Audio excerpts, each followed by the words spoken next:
네, 말씀드렸다시피 오늘 그 공매도 관련해서 어떤 영향이 있을지 자세히 좀 명료하게 짚어 나가는 그런 시간을 좀 갖도록 하겠습니다. 월요일부터 일부 재개되는 공매도에 대한 관심이 상당히 뜨겁고 시장도 조금 부정적인 영향을 미치고 있지 않나 그렇게 생각을 하고 있는데요. 다음 주 월요일부터 재개되는 대해서 어떤 것이 달라지고 또 아직도 논란이 있는 것인지 우리 그 손현정 캐스터가 간단히 먼저 짚고 넘어가겠습니다. 네, 먼저 공매도의 정의부터 간단히 짚어보겠습니다. 공매도란 공이라는 말에서도 알 수 있듯이 실제로 가지고 있지 않은 주식을 신용거래로 사고 파는 행위입니다. 향후 주가가 하락할 것으로 예상되는 종목의 주식을 빌려서 매도한 뒤 실제로 주가가 하락하면 싼 값에 되사들여서 빌린 주식을 갚고 차익을 얻는 매매 기법인데요. 다시 말해서 하락장에서 수익을 내기 위한 투자 기법입니다. 공매도 거래 방법에는 대차 거래와 대주 거래가 있습니다. 먼저 대차 거래는 이 기관 간의 거래로 보시면 되는데요. 빌려주는 주체는 기관, 증권사만 가능하고 공매도 주체도 자산운용사와 투자자문사 등 주요 기관입니다. 또한 일정 요건을 갖춘 50억 이상의 전문 투자자도 대차 거래를 할 수 있습니다. 대주거래는 개인들이 하는 방법입니다. 증권사가 개인 투자자들에게 빌려주는 건데요. 단 대차 거래에 비해 높은 이자율과 물량 부족, 또 상환 기간이 짧다는 단점이 있습니다. 공매도를 안 좋게 보는 분들이 많지만 공매도는 사실 주식시장에서 순기능의 역할도 하는데요. 급등하는 주가를 정상 수준으로 되돌리는 유동성 역할을 합니다. 그럼 왜 공매도를 반대하는 사람이 많을까요? 그건 바로 개인들이 공매도를 위해 빌릴 수 있는 수량이 기관에 비해서 현저히 적어서 불리할 수 있기 때문입니다. 또한 주가가 계속 오를 경우 엄청난 리스크가 생기는 것도 단점이라 할 수 있겠습니다. 특히 급락장에서는 공매도 피해가 커지기 때문에 그동안 좀 한시적으로 금지했던 건데요. 1년 전 코로나가 발생한 이후 지금 코스피가 2,000선이 붕괴된 사건이 기억나실 겁니다. 코로나로 인해서 주식시장도 공포감으로 휩싸였었죠. 정부는 시장 급락을 막기 위한 6개월간 한시적 공매도를 금지하기로 합니다. 그리고 약 2달 뒤에는 코스피가 다시 2,000선을 회복을 했죠. 하지만 공매도 세력에 대한 불안감은 계속되었기에 개인 투자자들의 국민청원이 뜨거운 이슈가 되었습니다. 결국 지난해 8월 공매도 금지를 6개월 더 연장하게 됐습니다. 올해 들어서 시장 분위기는 많이 나아졌죠. 지난 1월 코스피가 3,000선을 돌파하고 역대 최고치를 다시 썼습니다. 금융당국은 이제 공매도 금지를 3월에 종료할 거라고 전했는데요. IMF 역시 한국 시장 공매도 재개가 가능하다 본다고 말했습니다. 하지만 개인 투자자들의 공매도 반대 목소리는 여전했었죠. 4월에 재보궐선거를 앞두고 또 여론의 반발이 부담스러웠던 상황이었기에 또다시 공매도 금지를 2달 정도 더 연장하게 됐습니다. 그리고 더 이상의 연장은 없었는데요. 5월 3일부터 공매도를 부분적으로 재개한다고 밝혔습니다. 이렇게 증시 사상 가장 길었던 14개월 동안의 공매도 금지 조치를 풀기로 했습니다. 그럼 다음 주 월요일부터 당장 재개되는 이 공매도 개편 현황에 대해서 살펴보겠습니다. 먼저 중요한 건 이 코스피 200과 코스닥 150 구성 종목에 한해서만 공매도가 부분적으로 재개된다는 겁니다. 그리고 이 개인 공매도 투자를 위해서 대주 서비스도 제공이 되는데요. 종전 이 공매도 제도가 어떤 문제점이 있었는지 보겠습니다. 이 불법 공매도에 대한 과태료가 1억밖에 되지 않아서 개인 투자자들의 불만이 컸었고요. 적발 시스템이 미흡해서 대차 거래 가 불투명하다는 평가가 많았습니다. 또한 개인이 기관에 비해서 공매도 주식 차입이 어려웠다는 점, 시장 조성자들이 공매도를 남용했다는 점이 우려사항이었는데요. 이를 개선하기 위해서 또 제도를 다시 만들게 되었습니다. 개선 현황을 살펴보면 불법 공매도에 과징금과 형사처벌을 도입하고 그리고 증권사와 거래소가 이중으로 불법 공매도를 적발하는 시스템을 마련했다고 밝혔습니다. 또한 개인 투자자의 공매도 접근성을 높인 새로운 개인 대주 제도를 마련하고 시장 조성자의 공매도 규모는 절반 이하로 줄였는데요. 이에 개인 투자자들도 증권사에서 제공하는 개인 대주 제도로 공매도 투자가 가능하고 확보된 물량은 총 2조 4천억 규모입니다. 다만 공매도 투자 경험이 없는 투자자는 사전 교육과 모의 투자를 이수해야 하고요. 증권사별로 차입 한도 내에서만 거래할 수 있습니다. 1분기 실적 발표가 진행되고 있는 가운데 실적이 좋지 않은 종목들이 공매도 표적으로 떠오를 가능성이 있는데요. 주요 종목들의 1분기 실적을 예의주시할 필요도 있어 보입니다. 네, 지금까지 공매도 개편 현황에 대해서도 짚어봤습니다. 네, 손현정 캐스터가 아주 꼼꼼히 짚어주셨습니다. 최근 우리 시장이 이렇게 좀 불안한 이유, 오늘도 좀 꽤 하락을 하고 있는데 정말 공매도 때문일지, 공매도 재개 후에는 시장이 좀 어떤 반응을 할지 조금 궁금합니다. 그래서 우리가 사전에 사실은 인터뷰를 좀 했습니다. 전문가들한테 좀 여쭤봤는데 두 분이에요. 한 분은 성태윤 연세대 경제학부 교수님, 그다음에 방기부 명지대 경제학과 교수의 의견인데요. 예, 그 두 분이 이렇게 말씀을 하셨습니다. 그 공매도 재개가 되면 시장의 영향은 어떠할 것인가? 성태윤 교수는 공매도 이슈는 시장에 이미 반영되고 있다라고 얘기했습니다. 어제, 오늘 이렇게 좀 반영이 되고 있는 것이고요. 그 다음에 현재 시장 불안은 사실은 미래 경기의 불확실성에 기인한 것이지 공매도와는 상관이 없다. 이렇게 이제 의견을 주셨어요. 반면에 빈기범 명지대 경제학과 교수님은 어떻게 얘기하셨냐. 공매도 재개 시에는 시장 하방 압력이 있긴 있대. 급격한 시장 급등락은 없을 것이다. 저도 좀 그렇게 생각하는 편입니다, 사실은. 근데 그러면 이제 사실은 이 교수분들은 사실 제도 보완점에 대해서는 정말 전문가일 것 같아요. 시장의 움직임은 사실은 뭐 리서치 센터장님한테 물어보는 것이 더 정확하지 않았나, 뭐 이런 생각도 들지만 어쨌든 이 제도 보완점에 대해서 한번 우리가 짚고 나가면 이 성태윤 교수는 개인 여전히 불공정한 운동장에서 경쟁하고 있다. 그리고 제도적 보완 장치를 계속 마련해야 된다. 이렇게 언급을 하셨고, 빈기범 교수는 그 개인 대주제 증거 금융을 100% 높여야 된다. 이거 왜 높여야 됩니까?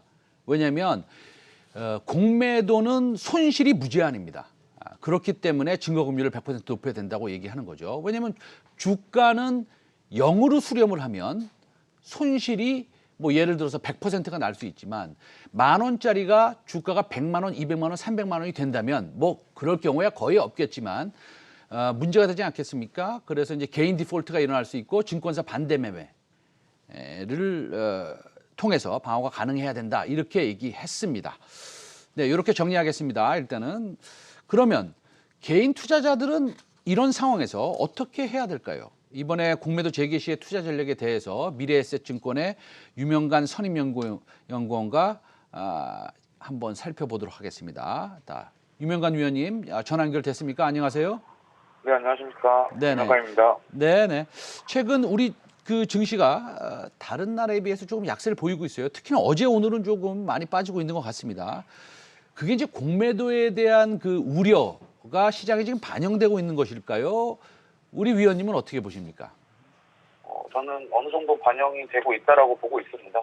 일단 외국인 수급을 한번 살펴보면은 4월 초반부터는 외국인이 순매수를 기록을 하다가 4월 20일경부터는 계속 매도세로 전환이 되었거든요. 그러니까 4월 21일부터 대략 한 2조 정도 가까이 판 상태인데 이게 공매도가 지금 한 14개월 정도 만에 재개가 되는 다음 주 월요일부터 재개가 될 텐데 이제 단순하게 보면은 코스피랑 코스닥이 거의 2배 가까이 올랐거든요. 지수가. 글로벌로 봤을 때에도 주가 상승률이 굉장히 컸었기 때문에 단순히 뭐 주가만으로 봤을 때에도 사실 부담 좀 존재한다라고 저는 생각을 하고 있습니다. 알겠습니다. 자, 월요일부터 이제 공매도 시작되는데 지금 우려가 이미 반영이 전부 다 된 건지 아니면 일부분만 된 건지 우리는 아직은 알 수 없습니다. 그런데 5월 3일부터 앞으로 뭐 예를 들어서 2, 3개월 동안이라고 한번 보죠. 그러면은 이 지수가 어떻게 움직일지 한번 이렇게 예상을 한번 해 보셨나요? 일단 과거에 이제 2차례 정도의 공매도 금지가 사례가 있었는데요. 2008년이랑 2011년에 2번 있었습니다.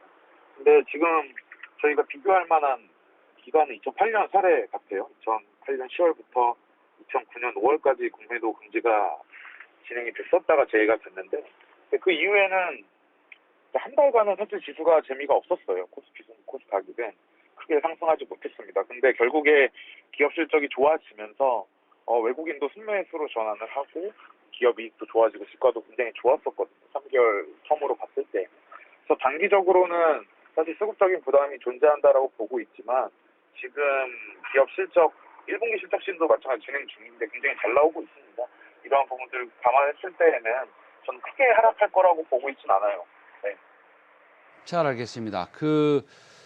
그래도 공매도가 재개되면 조금 마음이 좀 불편하긴 합니다. 그렇죠? 이 불편한 마음을 어떻게 달랠 수 있을지 좀 고민을 해봤는데 우리가 이제 그 대차 잔고표를 리포트에서 나와 있듯이 얼마 전에 쓴 리포트를 제가 한번 읽어보니까 대차 잔고의 그 랭킹 순위를 이렇게 매겨 놓으셨는데 그런 것들을 좀 참고하면은 좀 유리하지 않을까요? 어떻게 생각하세요?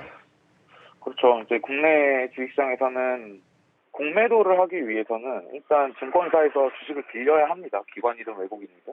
그래서 대차 잔고가 많다라는 거는 사실 공매도가 뭐 준비를 하고 있다 생각하셔도 돼요. 물론 전부 다 이 공매도 자금으로 이어지진 않지만 대차 잔고가 최근에 급격히 늘었다라고 한 업종이나 기업들은 재개가 됐을 때 바로 이제 공매도의 후보가 될 수 있다 이렇게 생각을 하시면 좋을 것 같습니다. 그래서 최근에 보면은 업종별로 조금 차이가 나고 있어요. 그래서 지난 이제 올해 3월 말 대비 한 달 정도에 제가 이제 체크를 해보면은 뭐 통신 서비스나 미디어 그리고 IT 가전, 디스플레이, 필소비재 업종 같은 경우에는 대차가 많이 늘었거든요. 그래서 이 공통적인 특징이 뭐냐면은 상대적으로 올해 상반기에 실적이 조금 부진할 것으로 예상되는 섹터들이에요. 뭐 디스플레이는 조금 예외가 될 수 있겠지만 뭐 통신 서비스나 미디어, 필수 소비재 같은 경우에는 다른 업종들에 비해서 좀 상반기 실적이 조금 부진하거든요. 반면에 그러면 대차 잔고가 3월 말 대비 좀 하락한 업종들은 다음 주에 공매도 재개가 되더라도 굉장히 조금 자유로울 수 있는 업종들이거든요. 이게 조선 섹터랑 화장품, 의류, 그리고 상사 자본재, 뭐 소프트웨어, 에너지, 그러니까 정유 섹터 같은 경우에는 최근 한 달 동안 오히려 대차가 줄었습니다. 그래서 이런 업종들은 뭐 공매도의 가능성이 높다라고 보기에는 어려운 거죠. 그래서 공매도를 예측한다라는 것 자체가 조금 어려운데 이제 대차 잔고라는 거를 활용하면은 조금 뭐 예상할 수 있는 하나의 지표로 생각을 하시면 될 것 같습니다. 그 대차 잔고에 대해서 설명 잘 들었습니다. 근데 이 뭐 우리가 이거 하나 짚고 넘어가야 될 것 같아요. 대차 잔고의 변화와 공매도가 과거에 연관성이 어느 정도 이렇게 있습니까? 그 데이터를 한번 뽑아 보셨을 거 아니에요. 네. 우선 결론부터 말씀드리면 음. 시장 자체가 하락하는 국면에서는 대차 잔고랑 공매도 잔고가 느는 업종이나 기업들의 성과는 굉장히 부진했어요. 그러니까 제가 말씀드리고 싶은 거는 시장이 좋은 상황에서 대차가 늘어나는 거는 사실 크게 걱정하실 필요는 없습니다. 근데 이제 다만 5월 달이 되면은 이제 1분기 기업 실적 모멘텀도 사실 끝나가는 이제 5월이 될 거고요. 그리고 뭐 공매도 재개가 되면서 외국인의 수급 방향도 굉장히 중요할 텐데 시장이 사실 급격하게 빠질 가능성이 저는 낮아 보입니다. 만약에 급격하게 빠진다면은 당연히 대차 잔고가 굉장히 중요한 포인트가 될 거지만 그래서 뭐 단순하게 뭐 대차가 확 늘었다고 해서 꼭 주가가 하락한다라고는 보긴 어려울 것 같아요. 그래서 제가 말씀드리고 싶은 거는 시장 하락 국면에서 굉장히 좀 유의미하게 대차 잔고랑 공매도 잔고는 같이 움직인다라고 봐주시면 좋을 것 같습니다. 알겠습니다.